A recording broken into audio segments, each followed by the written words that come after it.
السلام عليكم ورحمة الله وبركاته ورحمة من تبراتي فالشمال كفوني جرجرتو بك جرتا تنجين ربي سنفانا جرات وانك كوتي غلطة ربي بك جراتني akkasumas warroonni laayikii gochaa jirtan sabiskaabii gochaa jirtan galatoomaa ulfaadhaas nin jedha warroonni kanaan dura gootanii haga yoowwanaatti na wajjin jirtanis galatoomaa ulfaadhaas nin jechuun barbaada akkasumas Sumayyaan baddee jirti jedhanii Sumayyaani kaleessa akkuma beekamu viidiyoo gadhiistee turte jechuudha. Viidiyoo isheen gadhiistu isheen viidiyoo qaataa kanaan dura waraabdu gadhiisti malee bakka jirtu teessee viidiyoo waraabdu jechuudha. Wanti isiniif galuu qabu ijoolleen tokko tokko kaleessa jirti minaamin jechuu hin dandeessu waan ta'eef koomentii yaasuu jalaas kaleessa viidiyoo gadhiiste har'a viidiyoo gadhiiste jechaa jiru jechuudha. Ijoolleen isaan warri miidiyaa hojjetu kuni nuyi warra akka keenyaa namarraa fuudhee hojjetu kanatu ammuma waraabne ammuma gadhiisna malee isaan viidiyoo ol kaanii gadhiisuu jechuudha.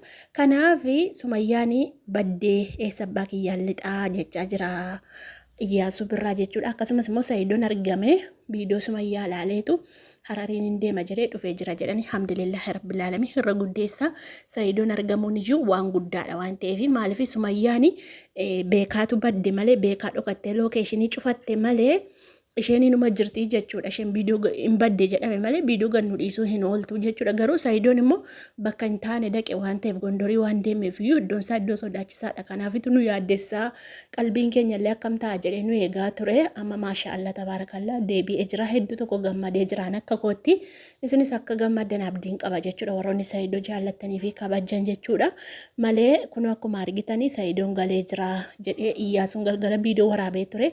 Ijoollee baay'een irraan hojjenne natti fakkaatan argine ta'ee beekaa dhiisan ta'ee hin beeku malee namarraa dubbate hin jiru waan amma reefu biizii ta'e amma arge jechuudha. Viidiyoo Iyyaasuudha jechuudha. Malee biyyeen na nyaatte sabbaa kiyyaan lixaa Seidon gadi hin dhiisinii naan jedhee adaraa naan jedhe bakka gaafa viidiyoo sana argee jedhu inni silkiitu jalaa cufate malee homaayyuu hin taane rakkoo iyyuu hin godhanne.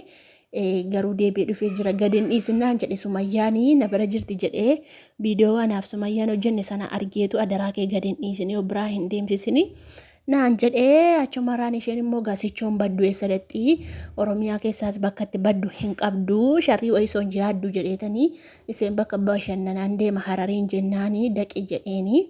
Harariin dhattee viidiyoo yunuu waraabde amma namni silkiitti dabale namarraan kaaftu lookeeshinii illee cufattee jirti namni arguu hin danda'u bakka akkasii jirti achi addeebitee asiichi deebitee namni hin beeku jedhee dubbatee jechuudha.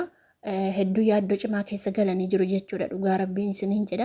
Seidon karumaan karaatti darbu tan karaattatu kanuma bakka hojiinsaa jechuudha. Rabbi siif alaafisu gattaa'iti iddoo an akka kootti akka mataa kiyyaatti jechuudha. Deemtee hin barbaadini bakka itti barbaaddu hin qabdu. Sumayyaan aariiti kanaan dura aarsite duddisi ba'aa jirti waan ta'eef silaafis sin barbaadu garuu sin simadhaa sin dubbisaa mucaa sin argisiisaa jette malee Seidon wajjin bultii kootti deebi'ee jiraadha mana tokko keessa hin jenne viidiyoo ishee keessatti jechuudha. Viidiyoo kaleessa dhaggeeffattaniitu yoo ta'es maal jettee ani torbee lama teenyaan deemi naan jedhaa jette bar deemi naan jedhaa iddoo tokkicha nan teessisu jette dhugaa qabdi maaliif irraan ilaalina maaliif dhugaa qabdi beektu inaara namni hin inaafa hundumti keenya iyyuu inaafna kanaafuu wanti irra ilaalamu hin qabu jechuudha. Waan sammuun si ajaje ishee dhumti bichaan nagaa taatudha. Ishee dhumti nagaa taate ijoolleen ishee nagaa taate wajjinaa jiraattu malee isa wajjin jiraachuu dhiistu malee isheen nagaa taatee naan bakka kanuma nagummaa ishee qofa barbaannaa jechuudha malee dirqama Seidon wajjin jiraadhu jennee dirqiidhaan jiraachisuu hin qabnu jechuu fedhii isheeti. Maftee kono silazii cinquuni dararuuni hin danda'amu jechuudha. Akka barbaadde akka feete haa taatu jechuudha. Maaliif bakka jammara sitaatiin nama harkaaba jammara namni tokko bar waan jedhe keessan deebi'u bar amma isunummaan iyyuu jechuudha waa tokko gaafa aartanii keessan deebitanii bar tokko jechuu tokko garraamii tokko jira malee tokko waan hi'i jedhee waan lakki jedhee keessa deebi'uu hin danda'u jechuudha. Amma Seidon maal jedhaa mucaasa Iyyaasuun maal jedha maraati ani badee sabbaa kiyyaa lixaa ani maal jedheen ija Seidootti mul'adha ani Seidootti maal jedheen dubbadha sabbaa kiyyaa lixaa Oromiyaa keessa jirti waan taatu tokko hin qabdu jechuudha. Waan intinitti siidhan namarraa kaasuun jiru jechuudha. Maal jedha sabbaa kiyyaa lixaa ijoollee harkaa fudhachuu qabna mucaa Seidon ijoollee Seidon bakka jirta itti hirkaanuu fuudhaayee jedhe ijoollee Seidon isheen guddiftee jennaan maali ijoolleen dhiyoo guddattee jette borii abbaa barbaaddi borii abbaan kiyya eessaraa abbaan kiyya meerree jettee haadha gaafachuun hin oolu dirqama haati agarsiisuu baattuyyuu haati ittaartuyyuu jechuudha. Borii ijoolleen abbaa inuma argiti. Ijoolleen isaa guddattee fi jennaan immoo kalaas maal barbaade kanarra haa guddattuufi malee ijoollee harkaa fuudha. Ijoollee harkaa fuudhee haadha malee guddisuufi ijoollee harkaa fuutanii haadha malee maal jechuu kee barbaaddeeti yaasu. Ijoollee harkaa fuuteetu isheen qalbiin see sammuun see haa tuqamu kana barbaadde miti. Mirga dubartii eegamuu qaba. Mirga dubartii eegaa. Ofii keessanii balleessitanii kaatanii balleessaa gara dubartiitti murina. Haa guddifattu ijoollee see maani waa itti jiraachifadhu nabe siin jettee. Waa ittiin guddifadhu nabe jettee maallaqa sin gaafatteetti jiraachifachaa jirti. Akka barbaaddetti kun bashannantee jiraachifachaa jirti. Kan maal ta'u seetu mucaa harkaa fuutu ijoollee harkaa fuutu haa jiraattu haa bashannantu maal godhataniin maal isin gootetti balleessitanii kaatanii dubbii balleessi gowwaa wayii maayyimii wayii isiitti fakkaatte gowwaa wayii isiitti fakkaatte gaafa callumattee sin ilaalaa turte garaa ishee gubdanii bashannantanii suufii uffattanii fuutanii heerumsiiftanii achi deebitanii amma mucaan ufalaattu kan maal ta'uuf guddifattu.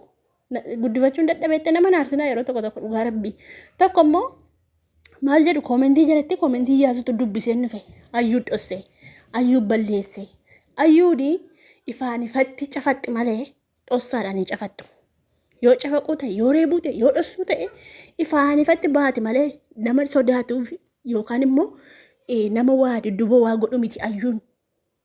In sodaatu akkuma isin argitan isheen fillafituma keessaa itti dhuftee cafattee kabalte maal jettee harkaan qabatanii warreebuu malee hin dhossitu. Kan baddee fi isheen uummata warra koomintiif hin deebisaara. Kan baddee fi Saidooma aarsuuf Saidooma jalaa dhokachuu barbaaddeet shulloo keeshinii cufatte malee ayyuun dhossitee yookaan immoo ayyuun kanarra fiddee miti. Amma tokko tokko ayyuun qabamuu qabdi. Ayyuutu dhossee ayyuutu akkana godhe jechaa jiru.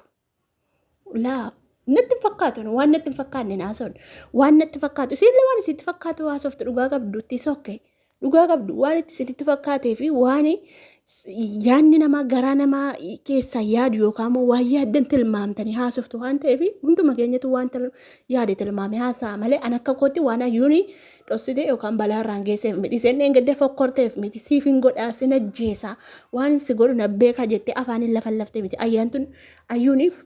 Afaaniin lafan lafti jechuudha. Afaaniin lafan lafti yoo argatte illee hin qabatti itti taalti. Itti taalteetu xafaxafti jechuudha. Malee nama dudduuba deemanii isa namatti bitanii nama qabsiisanii kanaa miti. Isheen Saidooma jalaa dhokatte. Akka kiyyatti jedhe.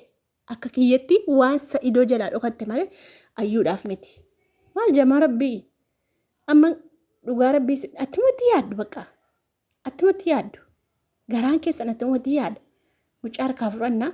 Bakka kanaan boodan barbaannu jedha Iyyaasuuf gaddi maa gadhiiste qabdu hin hedduu yortiisen Harariin naqatte maa gadhiiste maa bira hafte shimmoo dhiirooti dukaan deemtu maa qobaa ishee ergitan Hararii sana mucaa keessan ilma Oromoo mucaa intala Oromoo baattee jirti maa gadhiistan qobaa dukaan deemtanii obboleettii ishee yorti ijoon jirtu maal qaba dhiiga keessantu harka ishee jira maal qaba yoo duukaa deemtanii bakka isheen Harariin naqa jette sana Harariin keessa hin beektu mucaan kun ammatuma balaan irra ga'e balaa wayii irra bu'e Hararii sana keessa hin beektu afaaniif afaan Oromoo hin beektu Amaariffaa haasofti Harariin afaan Oromoo haasaa darbee malee nama Amaariffa beeku hin jiru maal qaba yoo duukaa deemtanii tuta hiriyaa Saidootooti Saidoodhaaf jettanii duukaan buutanii ilmaan erga jiru jettanii duukaan buutanii eenyu duukaa dhaqe mee eessa jirtu mee goddanyoonni Saidoo eessa jirtu? Hiriyoonni Saidoo eessa jirtu? Duukaa buutanii afaaniin achi abbaataniitu dhiirummaa keessan dubbattu. Afaaniin achi abbaatanii ani badee eessa abbaa kiyyaadhe xaan akkana ta'e. Afaaniin hin boo'inaa. Namaaf afaaniin hin boo'inaa. Otuu namni jiru nama barbaada. Amma mucaan kun dhugaadhaan badde ta'ee wayitu muddatee badde ta'ee hin beektu amma. Yeroos baatanii lafan laftan hin beektan. Kanaafuu waan hin beeknerraa lafan lafinaa. Rabbiin ishee haa mul'isu, rabbiin ishee haa baasu. Ayyuu waan goote tokkollee hin qabdu. Beekaa walitti hin dirinaa. Ofuma afaaniin haasoftu malee waan goote tokko hin qabdu ayyuun. Isheen immoo sodaa namaas hin qabdu. Kanaafuu rabbii haa mul'isu Saidooma bakka gashee ani hedduu yoritti haasaan nama tokko na arsuuyyuu xiqqoo na naariin dubbadhaa dhiifama naa godhaasini. Hedduu tokko galatoomaa du'aayii godhaa fi Saidooni gattaa'ii du'aayii godhadhu. Wanti rabbiin alaa si mijachuu hin danda'u rabbii kee kadhadhu. Gattaa'iitti sibbirrii achi deemte bashannantu du'aayii godhadhu ittiin. Miskiina ittiin gargaara miskiina waan nyaate waan dhugu baay'eetu jira. Sababa ati miskiina gargaarte miskiinni suni du'aayii si godheef iyyuu Sumayyaan tole jetteetti deebuu dandeessi. Hundaafuu du'aayiin du'aa kaasaatti du'aayii godhadhu. an kana malee waan hin jedhu hin qabu dhugaa rabbi